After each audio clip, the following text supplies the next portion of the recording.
Welcome to the Dragon's Library, your source for games, movies, shows, and more.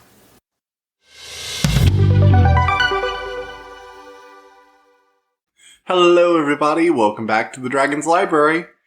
So today, we are talking about Ghostwire Tokyo. And I'm a little conflicted about this one, so let's dissect that a bit.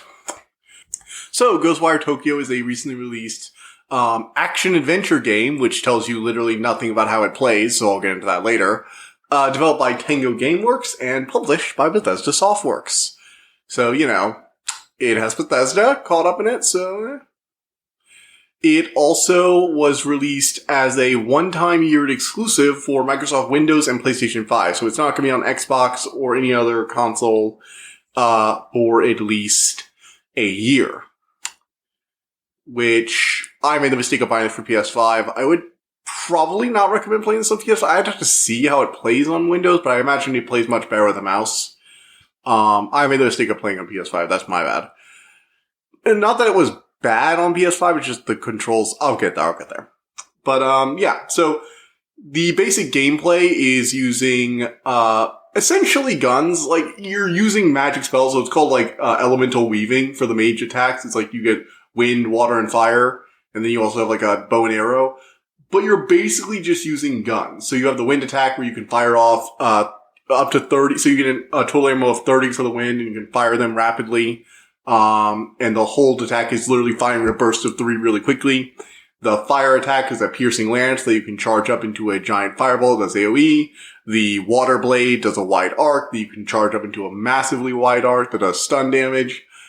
And it's basically just different flavors of guns with an alt fire. It really is. It plays a lot like old style first person shooters in my opinion, which honestly I'm kind of enjoying. Like the gameplay was fun and enjoyable. The enemy variety is nice. It has very much it has this slight horror feel to it. Like, it's not a scary game, but there were a few scenes that you go, what the fuck? You know, like, holy shit. Although, I will admit, half the time I wasn't sure if I was scared because the game was bugging out or because it was actually trying to scare me. It's not the most stable, at least on PS5, which is one of the reasons I was saying I wasn't that big a fan of it. The controls were a little floaty, but technically it's alright. The combat was described by one of the people who worked on the game described the combat as karate meets magic, and I'm like, yeah, that sounds about right, actually. It sounds very, on the name. It's like a pretty flavorful description of it. So I've given you the basics of how, like, what is this? So let's move on to the plot. And I'm only going to give you a basic overview here. This is the non-spoiler section, so don't worry. So, you start out the game. You've been hit by a car. I know. Yeah, just jumping right into it.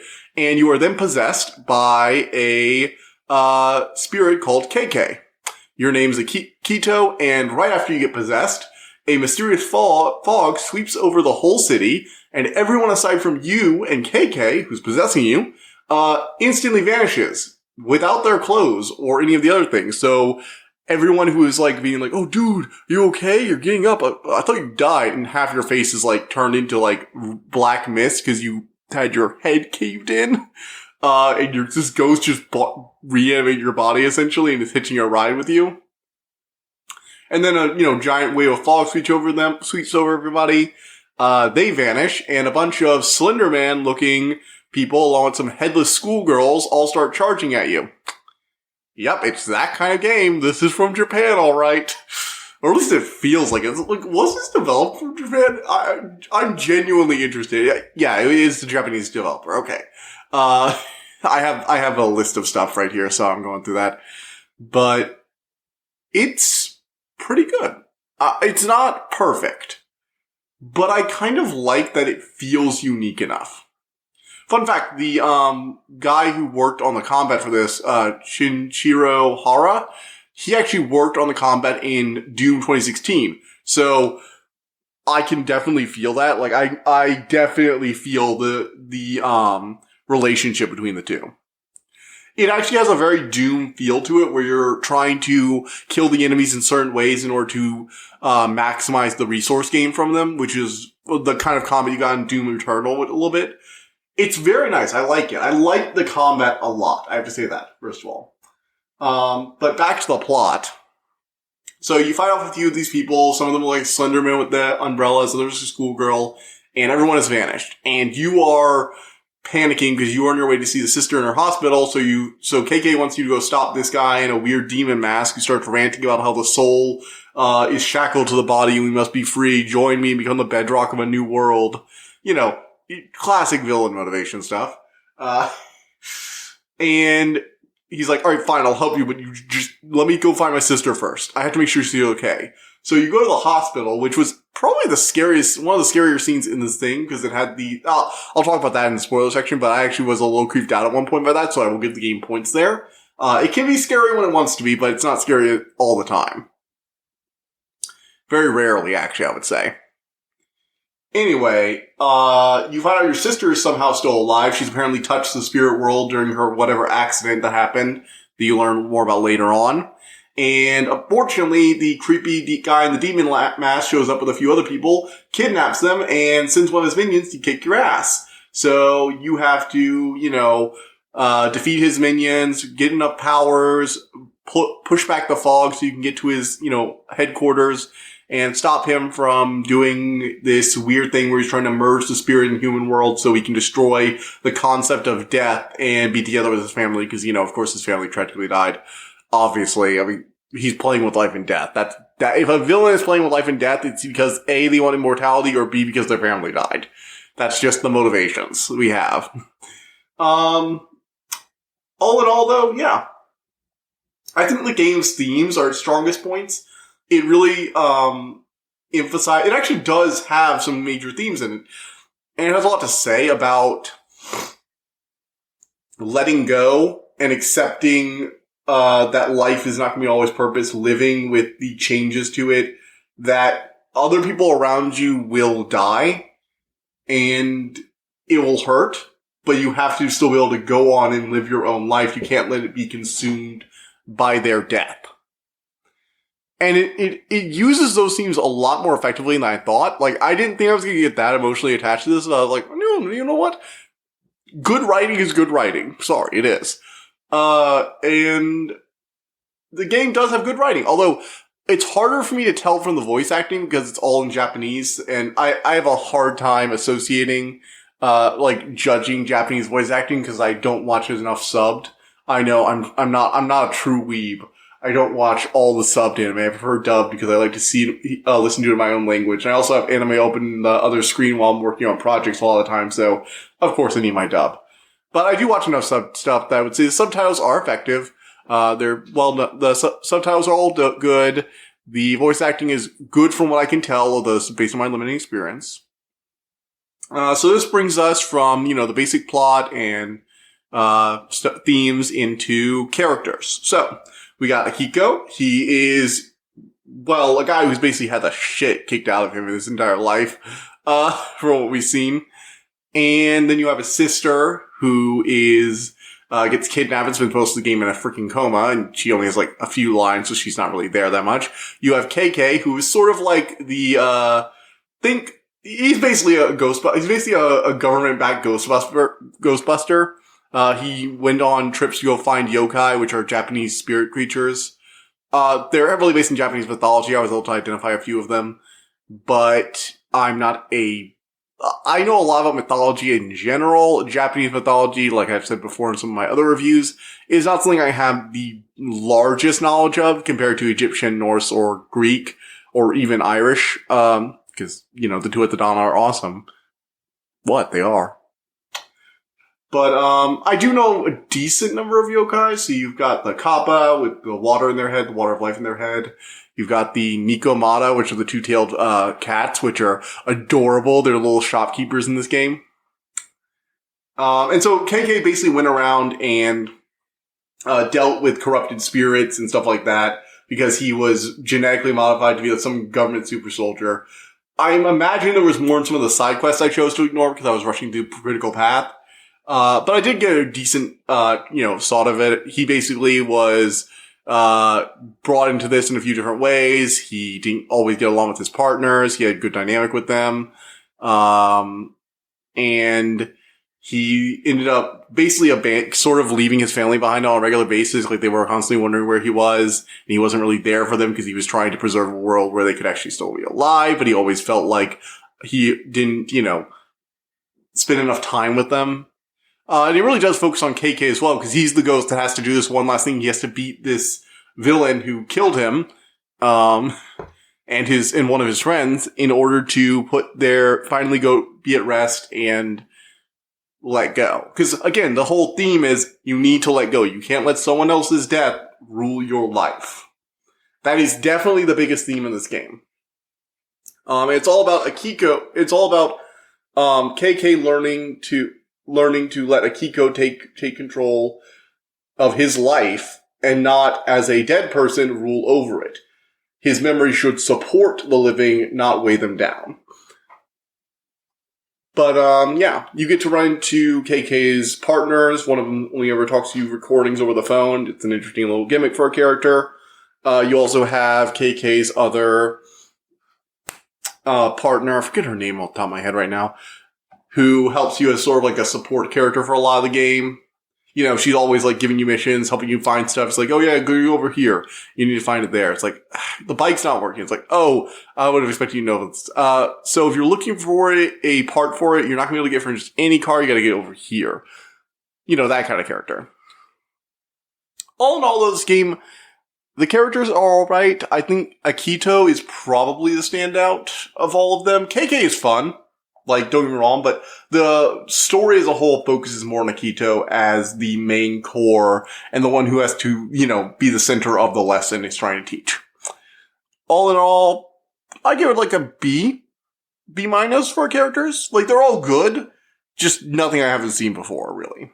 Moving on from that, we got the combat. So, it plays a lot like a slower version of Doom, honestly, without guns, but with magic. So you got, like I mentioned earlier, you got your fast wind, you got your, wide short range water, you got your piercing fire. Each of them has a secondary, charge shot for multi-hit. You got really wide beam with knockdown potential. You got your fireball that explodes. And then you got your arrow for stealth attacks. You've also got stun tags, which can let you stun large groups of enemies and go in for a, critical attack, which is awesome. And you've got this thing that can literally summon cover for bushes for the stealth sequences, because there are a handful of times where your powers get taken away from you and you have to stealth through large areas, which are always really annoying. I wish developers would stop adding these sections to games so much. But I will say the powers being taken away from you is used very effectively in one boss fight. That's all I'll say. It's like they did it right once, at least. I will admit that. I'm not above that or anything. And, it's good. The combat is good. You can definitely tell these people worked on Doom. All the enemies have are very identifiable, actually. I was worried they were going to, like, especially when they started releasing, like, the really big fat one. He's like the, heavy tank. And then you have the lady with the blade who can fire a ranged attack. You got the ghost floating in there. They're all very distinctive enemies with definite patterns that you can understand and learn, and they release them in very interesting combinations. You learn to deal with each enemy effectively. You hit the fat one. Okay, you want to line up with a few enemies, do a fire piercing shot, which will deal with his umbrella, so he can't block my attacks. Then that'll also deal a lot of damage for him. Go in with a fast attack. Then, once he starts getting close, go in with a water attack. By that point, you should be ready to rip his soul core out. That means we're going to get a lot more ammo, because we did that properly, and we can go on for the smaller fry. There's a bit of a tactical feel to it, where you prioritize enemies, take them down, and you've got to really pay attention to the battlefield, because, see, each of your abilities has a limited ammo. So you can get ammo from these strange objects that are being ripped in from the other world, by breaking them with melee attacks or by hitting them. But you're going to be low on resources most times. You don't get a lot of ammo. The most thing you get an ammo for is the wind attack, which you get like 30 ammo for if you're just going through the main path. That's about how much I had. You can technically upgrade it more if you find these little statues all over the city. but I didn't go through a lot of that content, so I was going on like minimalist for stuff. And I only had like 5 fire attacks and, 8 water. So I was really low on ammo, and it was actually really engaging, I gotta say. I had to plan out and make sure had space to rip enemies apart. I had to pay attention to where ammo items were so I could actually, find them and open them up. I ended up investing in a skill that let me do melee damage to an enemy to grab 1 or 2 points. It actually saved my life a few times because I'd run out of ammo and had to like go for a risky melee blow just to grab a few more blasts of wind to finish him off. Once you get an enemy weak, as your attacks do damage though, you'll start ripping holes in their skin, revealing the spirit core beneath. And once you've done enough damage, they'll fly back and your spirit core can be grabbed. And you can basically fire out these spirit threads and rip it out of them. But it takes time. And while you're doing that, guess what? This isn't like other games. This is no God of War. When you're doing your freaking critical attack, the other enemies are piling on you to hit you hard. And I learned that pretty early on. You've got to pay attention to where all your enemies are. Now, granted, since this is a first-person game, you can get a little lost in melee, but they did basically do the God of War 4 thing where they have this sort of radial thing, and they'll have like, it basically has like a sound wave bar. Like, the things you'll see on videos with the audio visualizer. And it looks like that, but basically the bars get wider in the circle in the direction enemies coming to you and the closer they are to you. So it gives you a good sense. It's very unintrusive, I find, but it also gives you a good sense of where the enemies are relative to you without seeming to be overpowered. The enemy variety is, I'm not really going to say unique, because it's mostly just like pale, ghostly version of a person, for the most part. They did have this one enemy that I kind of laughed at first until it started owning me, which was these bedsheet ghosts. They literally look like bedsheet ghosts. I'm not even joking. And they fire these projectiles. They go down in like 2 or 3 hits. But oh my gosh, they will spam those things like nobody's business. You better find freaking cover. The game is mostly set in a urban Tokyo environment. As opposed to a lot of things, though, you can actually climb over a lot of the buildings, and there are even flying Tengu that you can latch onto with your soul thing, like a weird version of Spider-Man. Now, you can't swing all over the city, unfortunately, as awesome as that would be. And one of the cutscenes even like teases people like throwing their threads around to move around like that. And I'm like, why didn't you add that to the movement system? Like, seriously, that would have made this game amazing. If you could have swung around on the spirit threads like freaking Spider-Man, this game would probably be like an 8 or a 9 out of 10, because the movement is a little clunky. That's the main thing. I feel like all these ideas are good. Like, the combat's good, but it's a little clunky. The aiming is so floaty, and this might be because I played the PS5 version. I genuinely think if I played it on a PC, it wouldn't be a problem, but it was. The movement was, it's a little stop and start. It's a little stop, start, where I feel like if they made you be able to fling threads around, it would have been a non-stop throw ride movement system, which would have been nicer. They could have even just added more flying enemies to prevent you from flying past everything. Because I know they wanted you to engage with the enemies on the street. You were supposed to be skulking through the back streets, looking for trying to avoid patrols of enemies and clearing out corruption areas. So maybe letting you fly over the place wouldn't be perfect. But there are these Tengu flying all over the city. They're basically these humanoid bird creatures from Japanese mythology. And they're mountain spirits. But you can latch onto them with a spirit thread to get on top buildings. And you can even glide for short distances too. Which adds a lot of vertical movement to the game that I think the movement system desperately needed. But it's clunky. You don't always grab onto every ledge you're looking at. The spirit thing is the jumping up on top of buildings thing is literally determined by, am I looking at a Tengu? Click X, and I'm going to be zoom. Okay, I'm dropping under the Tengu. It's basically a teleport, essentially, is what I'm saying. That's the thing. It's the side quests, the handful I played were fun, but they just didn't have a lot of variety to what you actually do. Like, the quest itself will be a bit wacky. When you're searching for the item, there'll be like this ghost sequence where the building will warp and twist. And I've always found that actually old, but it actually didn't get old for me here. I actually really liked it, especially some of the sequences later on. I thought they were a lot of fun, and they didn't overstay their welcome. But no matter what it doesn't do it well enough to really, really stand out. Like, if I were going to talk about like something that really, like a version of the twisting building thing that really, really works, I talk about Control. If I was going to talk about a movement system that's better than this, I would talk about Spider-Man. If I was going to talk about combat that's better than this, I'd talk about Doom. It's basically, it took good ideas from games, did them slightly worse, but not bad enough to be, not worse enough to be bad, and put it into one game. And then added in a distinct style and a good slight horror tinge to this cool action set piece with unique enemies based on Japanese mythology and a lot of Japanese culture added into the background.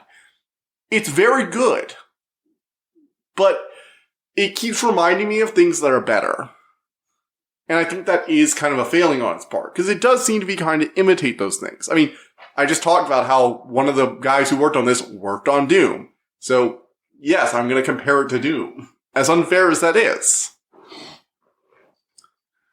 I might sound like I'm really down on this, and a part of me is, because I look at this and I'm like, there was a really good game in here.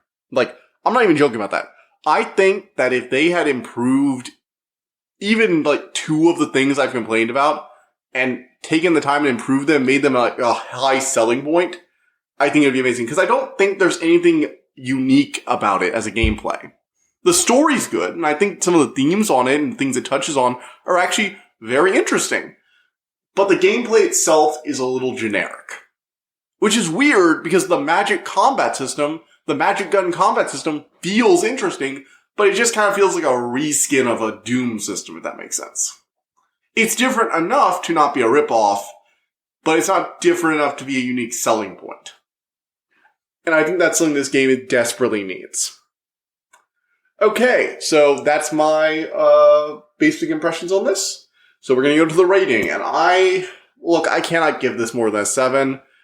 I want to. I like it a lot. I want to actually go back here in some of the side quests and check them out, because the world is interesting. The story, the setting is fascinating.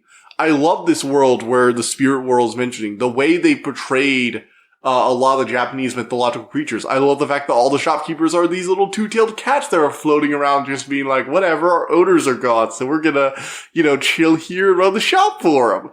Like, it's cute, it's amazing, it's adorable, but you need some good gameplay to back it. I have to give this a 7. I can't give it more than that. So yeah, it's gonna be a 7 out of 10. We're gonna move on to the spoiler section of this review. So, anybody who doesn't want to hear spoilers about the plot, go ahead and, get out of here. So, moving on from the plot.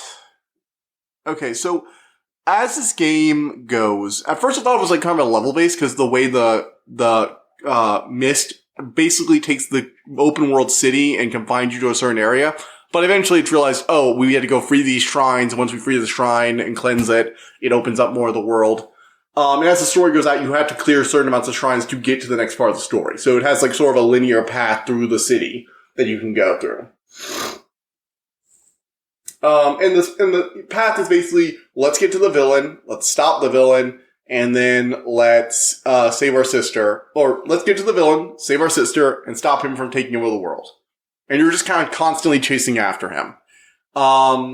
You reveal more and more of the villain's backstory. Basically, he was researching the spirit world. His wife died and became obsessed with bringing her back. His sister joined the good guys to try and stop him. But when and they were expecting him to pull off some major event like this. So they set up all these phone booth connectors to monitor spirits and to transport captured souls to safety so they could reclaim their bodies. But the two major ones, KK and the lady who helps us out throughout the game, who died and is acting as sort of like a ghost helper, both were killed, and because the daughter ran off because they didn't want her getting directly involved in the fighting, even though she has spirit weaving powers like KK, because they were like, you're still a kid, we don't want to make you fight your dad to the death, we're not like monsters. Of course she ran off because she's like, no, I have to do this on my own, because she thought she was the freaking protagonist in this. Ha ha ha. Very funny. She was not. She was not the protagonist. And you know what happens if you run off on your own in an apocalypse and you're not the protagonist.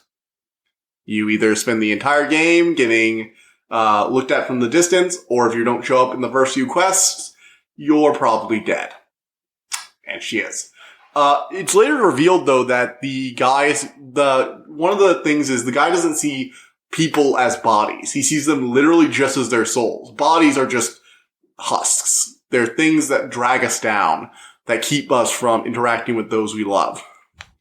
So he basically turned, after his daughter died, he's like, oh, you can die. I'm bringing you and your mother back anyway. It doesn't really matter if you die now. So he turned her body into a zombified minion with a demon sealed inside it. It's just like, dude, what the fuck?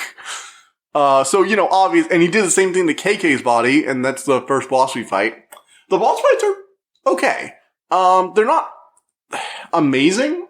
I think the first and third one are pretty good.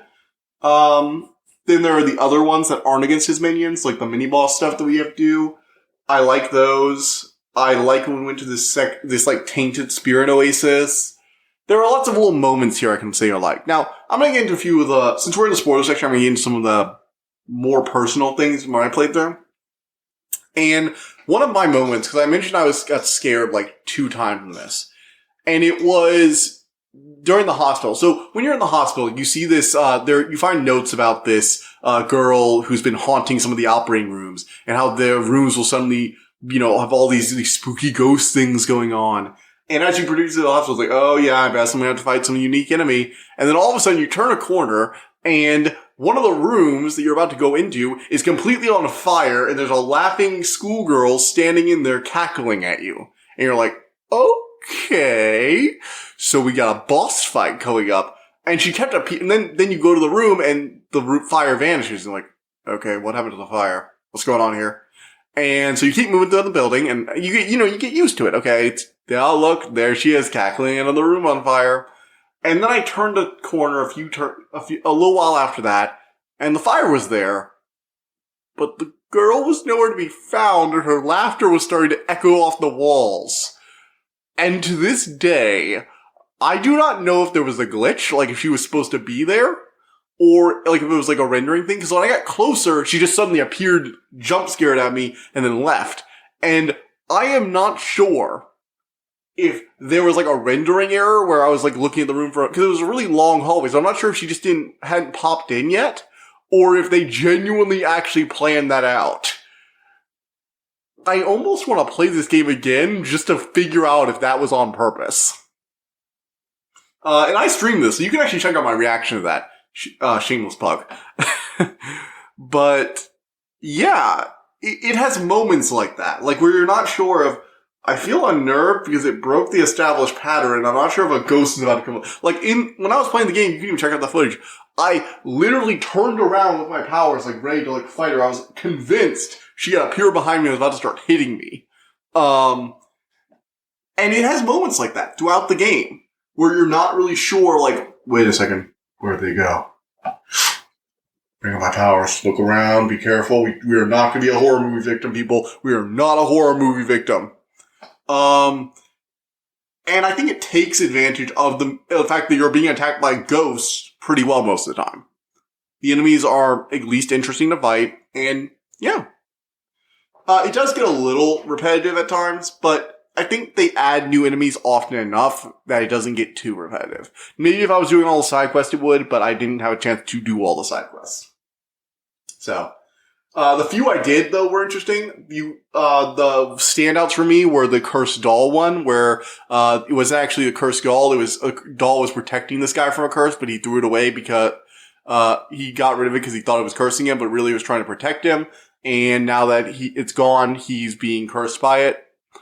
It has to do with, like, a rival of his for love and his sister, being involved in the same thing. So his sister died due to this asshole, and after she died, she swore to protect him, but the asshole left a curse behind. She's been fighting it, but after he thought she was cursed or possessed, he left her soul possessed doll behind, and now he's suffering a lot of misfortune. And this is all ghosts. These are all ghost people. Like, these are the souls of all the people of Tokyo that got left behind and hadn't gotten picked up yet, that are trying to hide. We also had the Hoarder House, which is by far the most disgusting thing. They very accurately showed what it's like to enter a hoarder's home, and it made me feel disgusted just by walking into it. So points for them for, making me feel like I was there. But also, ew, ew, ew, ew, ew. So, and his thing was he's a hoarder, so he's super possessive, and so he's turned into like this angry black hole that's sucking in other ghosts because they have to be his, and he can't let anything escape him. Which I thought was kind of a nice visual representation of it, of the hoarding, the hoarding compulsion. There's also the one where we had to find this little ghost girl to help reunite with their mother because she was basically the spirit who granted luck to her relative, and this asshole landlord captured her to harness her luck. And after all this went down, he's still holding her hostage, even though they're both ghosts now, and her grandmother just like wants her back. All in all, it's just little side quests like that are interesting in their own right. And they're mostly like find stuff, go through the haunted house ride, but it's all very fun. I already mentioned that there are loads of little Nikomata storekeepers, but there are also dogs everywhere. And I really like how they worked with dogs here because you can buy dog food, and dog food essentially acts as hey dog, can you show me where the nearest collectible is? It's like, yeah, sure. It's like, oh, cool. And for me, as somebody playing through the main path, that was actually really useful because, look, I don't have time to look everywhere. Ooh, look, there's a dog. I have some dog food on me. Hey, can you show me where our power-up is? Yeah, right over here. Hey, a little bit of extra ammo. Thanks, doggy. And and of course, yes, you can pet the dogs because we are in the modern era where if you see a dog in a video game, you're able to pet it. Unless you're in a Dark Souls game, in which case it will try to murder you. But, that's From Software and their messed up relationship with dogs and crows. And crow dogs and dog crows. Ugh. Bloodborne. You are a masterpiece, a horrific masterpiece. Yes, this is the shameless Bloodborne reference in every video that references video games at all. But yeah. So, all in all, my experience with this was an interesting overall story, some very nice visuals, like the game looks great. And eventually you get to the final thing, and it turns out your sister has been clinging on to life because she doesn't want to leave you behind. She got injured in a fire after she came home, and she actually been thinking about killing herself. She snuck out, was going to jump off a building, but didn't want to because she didn't want to leave you behind because both your parents are dead. She feels like her life is imploding. And she came home for you, but she left her window open and you closed it. And that night there was a fire. And he blames himself because he locked up for the night. And it's that moment of, if I hadn't locked that window, she would have been able to get out. And sort of, there's a bit of a twist to it. It's basically, she had a chance to run, but she went back to her dresser to grab her parents' wedding rings, which were basically one of the last keepsakes she had in them. But that moment of hesitation caused the debris to fall over the door, which trapped her inside the room, and then she wasn't able to get out open the window in time to get out. So, yes, the window did, but it was also because she could not let go of the past. And it was her desire to attach to that. Now, it's also shown that was a bit more like, I just didn't want to lose the last thing I had of them. But it was also, she couldn't, basically your sister couldn't get over that their lives changed. Akito was always trying to look on the bright side of it. Their dad died in some unspecified accident. Their mom got sick and was in the hospital for a long time, and then she died. And they had to move somewhere new. A house they could afford and whatever money they had left. Akito had to kind of basically just take care of her. And the house is not messy when you go through it, in this memory sequence, but it's a little less tidy, just the subtle little details, and you're just yeah, because it's basically two kids living on their own. They're going to try and keep it as neat as they can. Akito is very much trying. And then everything goes to shit. And now Akito is literally just trying to hope that she'll wake up from her coma, and then all this shit happened. I do feel for Akito, because I feel for both him and their sister, because I get the sister's point of view. It's I'm a kid, I had a happy life, and then dad died, mom got sick, was in the hospital for several years, died, and then we're all alone, moving to a new place I don't know anything about. My whole life is collapsing around me. I don't know how to move on from this. But she didn't kill herself. She wanted to stay around for her brother, but she couldn't let go of the past. And that's what the rings symbolize, is that she couldn't let go. And I like that. I genuinely do like that. And it fits in with the villain's plot to break. Basically, he wanted to create a world where this bodies no longer chain souls down. Basically, a world where souls could fully inhabit the physical world. Essentially, a world where nobody ever died. A static, unchanging world. A captured image of the past. And he was willing to do some messed up stuff for that because he could not live in a world where his wife was dead, and he even destroyed a future with his daughter to do that. And the game makes it very clear in that regard. He had something left to love, something left to protect, and he chose to destroy that instead of cherish it. And that's basically what led to his own destruction. The villain is an interesting counterpoint to Akito, to KK, and to Akito's sister, in that they all represent people who dealt with with loss in different ways, and for some of them it destroyed them. For KK, it destroyed him. He lost a lot of people in his job, and it caused him to push away those he had left to love. A lot like the villain was doing, actually. But KK learns that was, he shouldn't have done that, and learns to let go, and even convinces Akito to tell his family he did love them so that they won't feel that regret. And all in all, I really liked it. I would definitely like to see this team do something with a bit more time and some more other games. I'm looking forward to something else, anything else that, Tango Gameworks is doing, because I think they have actual talent on their team. The story was well made, and the gameplay and visuals were all great. I would definitely love to see more of it. So, yeah. That's all for tonight, and I will see you guys next time. Currently, I am finishing up Obsidian. I've also been reading Jam. I want to read Mog World, but I can't get a hold of an audiobook version of it because it's not on Audible anymore right now. It got taken down. I don't have the audiobook version of Jam. I've been listening to a free version of it online. I'd buy it if I could, but it's not available for purchase. But yeah, I found a download link, so I'm listening to that. Oh, and thank you to the one person who was actually joined on my stream the other day. That was great.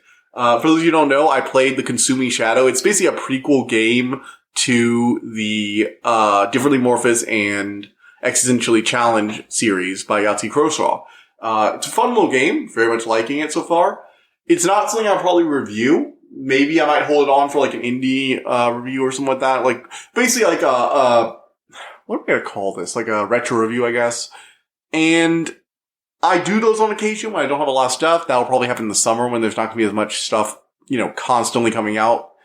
All in all, I'm also playing The Cruel King and the Great Hero. That I'm definitely gonna be talking about that. I love this game. You're gonna hear more about this in the future. So look forward to all that coming up. There's also some shitty movies, so if you want to hear me shit on some things or hate on some things, don't worry.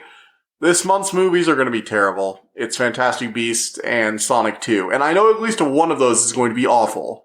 And I've already had to deal with Morbius. God, I don't want to think about Morbius anymore. I hate that movie so much. So, the things I do for you guys. Anyway, it's late. I'm tired. I'm recording this the night before. I need to go to bed already because I have work in the morning. See you guys next time. Bye. I hope you enjoyed listening to this episode, and thank you for listening to The Dragon's Library. Please subscribe to this podcast to be notified of new episodes. The Dragon's Library releases new episodes Tuesday and Friday each week, and you can follow us on Twitter at dragon_library2. If you want to suggest an episode topic, my email is in the description below. And as always, thank you so much for all your support.